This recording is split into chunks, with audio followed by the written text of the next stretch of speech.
We read them, we learn from them, some of us even write them. Books old or new, falling apart or unread. Here at University College London's Institute of Archaeology Library is the largest collection of conservation-related books in London.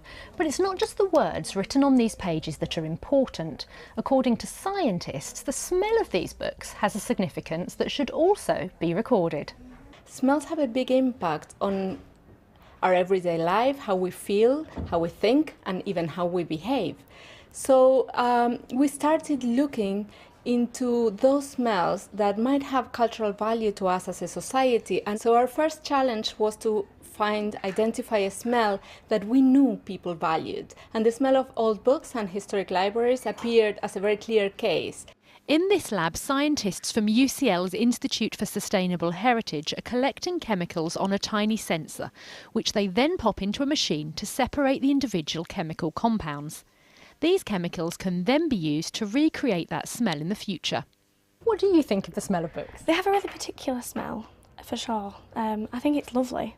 It's sort of musty, but it's really enjoyable. I love the smell of old libraries.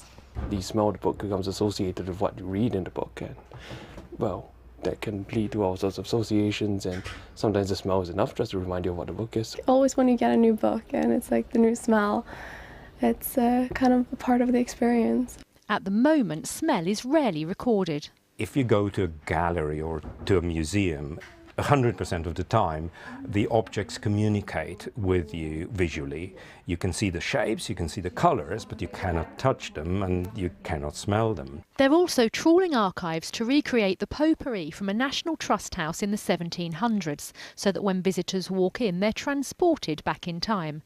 The whole project isn't just about recording smells, but also the emotions they evoke.